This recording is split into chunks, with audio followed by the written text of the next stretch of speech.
Hello प्यारे बच्चों, सभी को नमस्कार। सभी का स्वागत। मेरी पाँचवीं के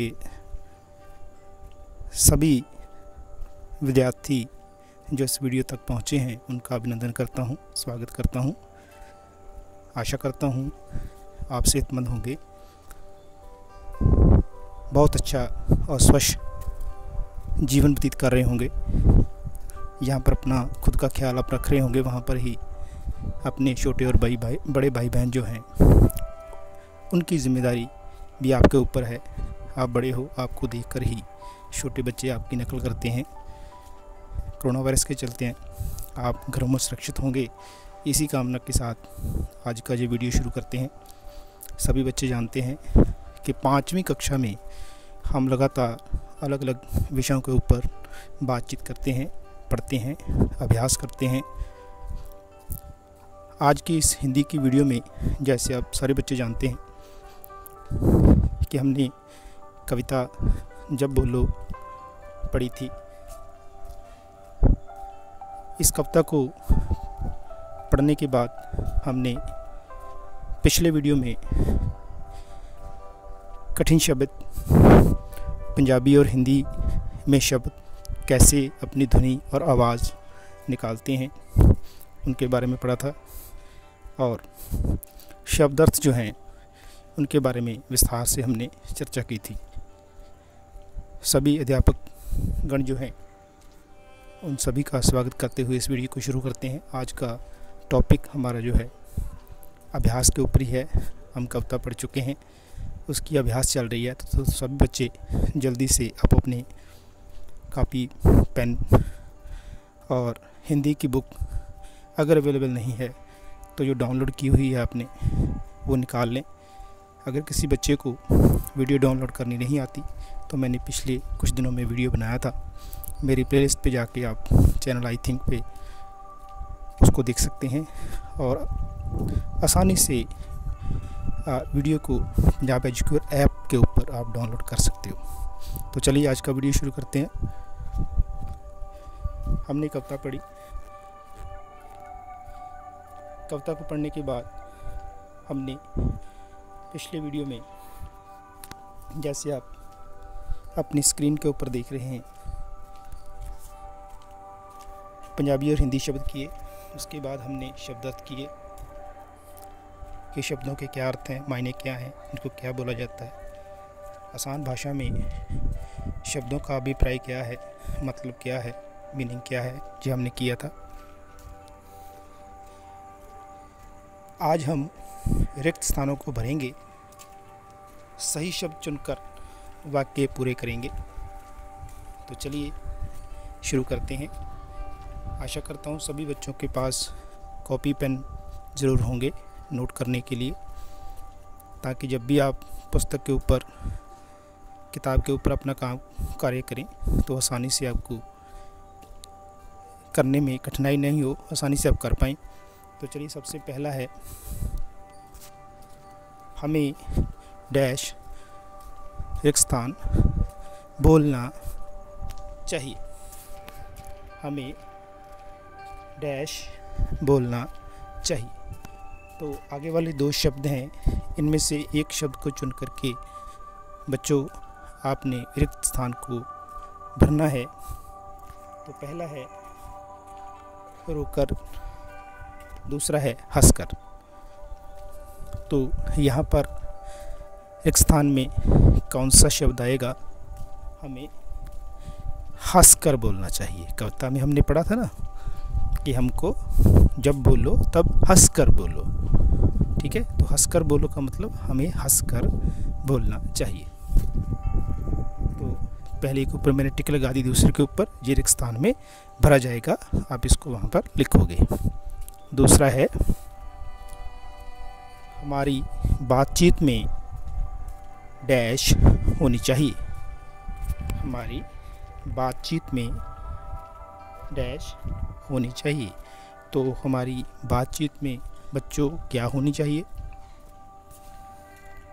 मिठास, कड़वाहट। मिठास होती है मीठापन, कड़वाहट होता है कड़वापन।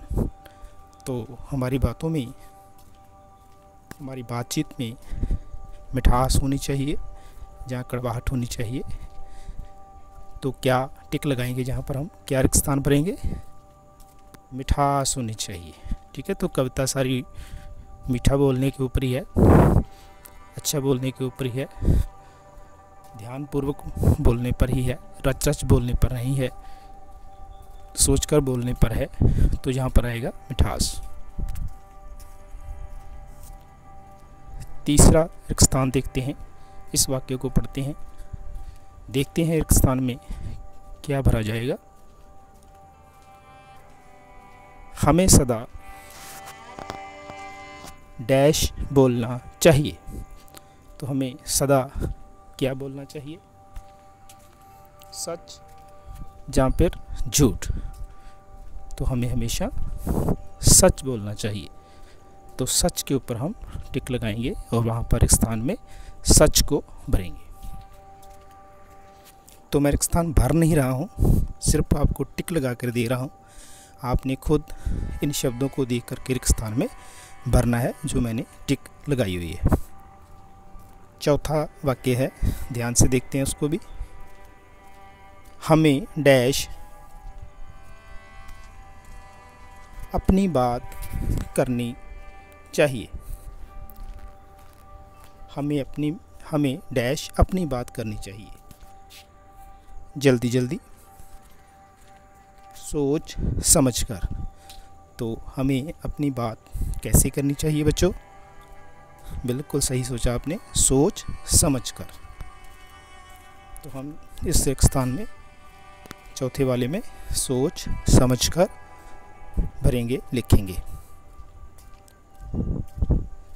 पांचवा वाक्य देखते हैं।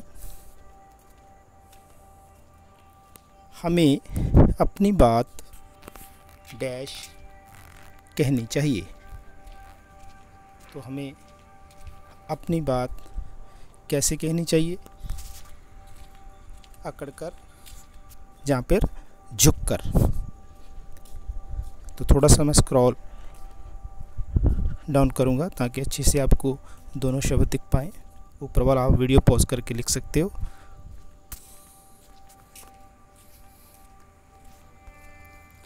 तो हमें अपनी बात अकड़कर, जहाँ पर झुककर कहनी चाहिए। तो हमें झुककर बेटा कहनी चाहिए, अकड़कर नहीं कहनी चाहिए।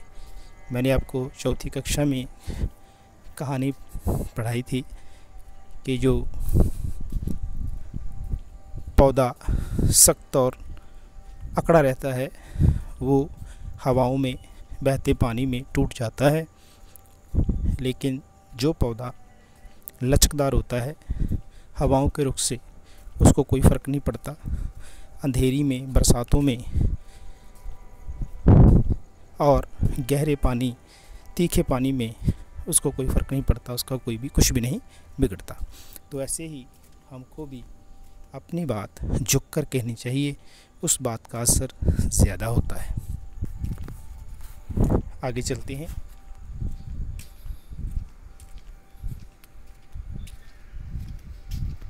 आगे है तुक मिलाओ। तो तुक क्या होती है बेटा? पहले ये समझना ज़रूरी है कि तुक किसे कहते हैं। आपने सुना होगा तुकबंदी, कभी सुना है आपने? तुकबंदी करनी।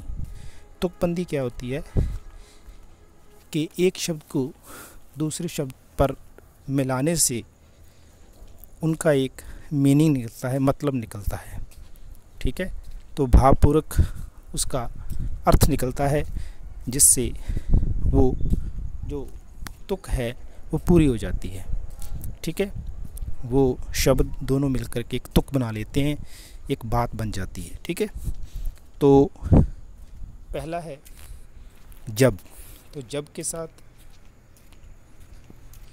क्या आएगा? जब बोलो। ठीक है ना। सो तो किससे मिलेगी? बोलो से। ठीक है, और सच से क्या तुक मिलेगी? सोचो बच्चों।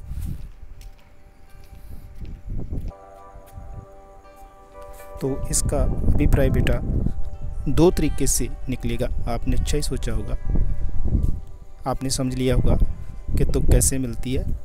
तो इसको दो तरह से मिलाते हैं, एक तो जैसे शब्द है वैसे ही दूसरा शब्द होना चाहिए इससे मिलता जुलता, और या फिर जैसे शब्द के साथ शब्द को पूरा किया गया है, जैसे सच बोलो, झुक कर बोलो, ऐसे होता है। तो ये लंबा हो जाएगा। हम तुक मिलाएंगे शब्दों के माध्यम से, जो बहुत आसान रहेगा। तो कैसे होगा, जैसे जब, तो जब से कौन सी तुक वाला शब्द बनेगा, जब, तब। ठीक है, तो यहाँ पर आ जाएगा तब, त और ब। तुक मिलाने का मतलब यही है कि सेम शब्द नहीं, उसके जैसा शब्द होना चाहिए और वो तुक बननी चाहिए, उससे मिलता जुलता होना चाहिए।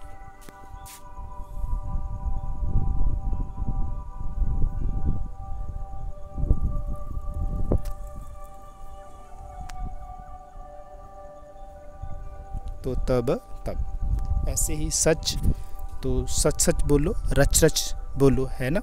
तो सच के साथ रच।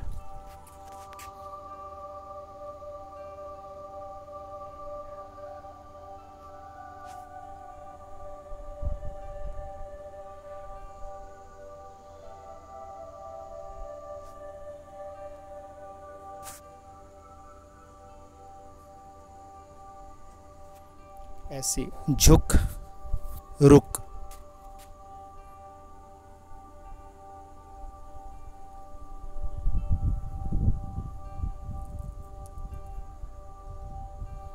ऐसे बोलो, घोलो। जहाँ आप घोलो लिख सकते हो, जहाँ आप क्या लिख सकते हो, बोलो, तोलो भी लिख सकते हो। ठीक है, तो जो मर्जी आपका लिख लो। तोलो लिखते हैं।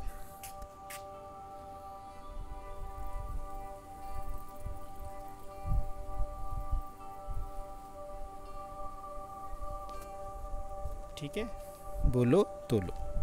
तो आप इसको अपनी कॉपी पे सुंदर करके लिख सकते हो। तुक मिलाओ, ऐसे ही है। पढ़ो और समझो। तो इसमें कोई नई बात नहीं है बेटा। एक शब्द जब बनता है तो हो सकता है वो शब्द जो है दो या तीन शब्दों के मेल से मिल करके इकट्ठा होने की वजह से बनता हो, लेकिन उनका मीनिंग अलग अलग भी हो सकता है। जैसे हंसकर, तो हंसकर जो है जब इकट्ठा लिखेंगे तो हंसकर बोला जाएगा। तो वैसे हंस अलग शब्द है, कर अलग शब्द है। ठीक है, तो इसको जोड़कर लिखते हैं तो हंसकर। ठीक है, ऐसे ही झुककर, तो जब इसको कंबाइन करके इकट्ठा करके लिखेंगे तो बनेगा झुककर। ऐसे ही रुककर, रुक कर, और ये बनेगा रुककर। ठीक है बेटा, नोट कर लो आप इसे।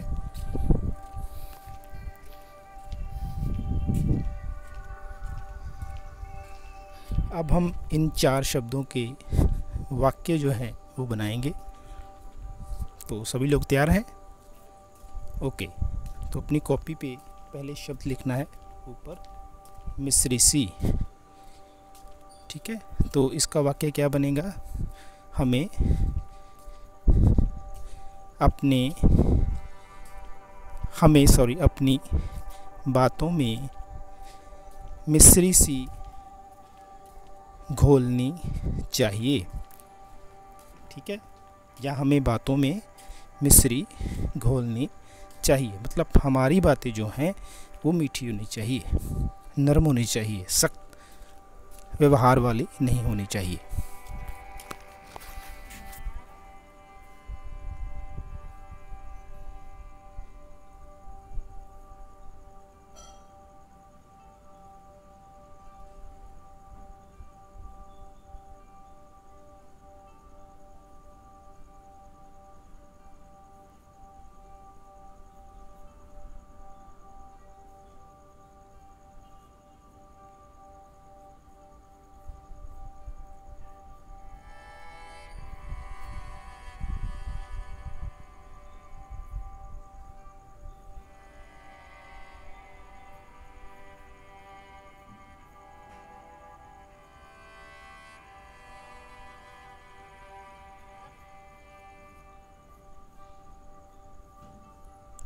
ठीक है बेटा।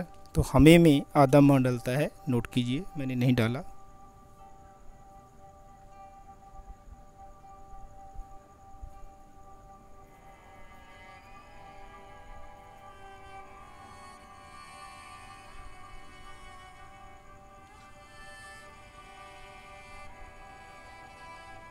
ठीक है, तो ऐसे ही ये पहला वाक्य हुआ।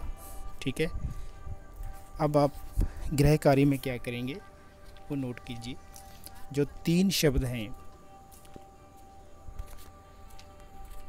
सच सच,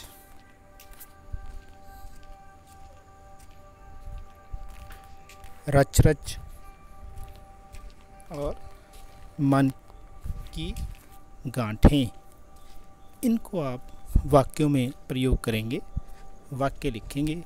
अपने अपने अध्यापकों को आप चेक करवाएंगे। ठीक है, तो ये था बच्चों आज का वीडियो। हमने इसको अभ्यास को किया। उस अभ्यास में हमने आज सबसे पहले जो रिक्त स्थान हैं उनको भरा, वाक्यों को पूरा किया। उसके बाद हमने पेज नंबर पृष्ठ नंबर 3 पे तुक मिलाना सीखा। और कुछ शब्द ऐसे होते हैं जिनका मीनिंग अलग अलग होता है लेकिन वो इकट्ठे आते हैं, उनको भी हमने देखा। और लास्ट में हमने वाक्य बनाया एक, और 3 वाक्य आपको करने के लिए दिए। तो ये था आज का टॉपिक। आशा करता हूँ सभी बच्चों को अच्छा लगा होगा। आप पिछला वीडियो ज़रूर देखा कीजिए ताकि आपकी जो लगातारता है कंटिन्यूसली आप उसको बनाए रखें। आप पढ़ते रहें, घर में सेफ सुरक्षित रहें। उसके लिए आप इंस्ट्रक्शंस की पालना ज़रूर करें, बड़ों का कहना माने। घरों में रहें, बाहर निकलते वक्त मास्क का यूज़ करें, हाथों को सैनिटाइज करते रहें। अगली वीडियो में फिर मिलेंगे। सभी का बहुत बहुत धन्यवाद। सभी को नमस्कार।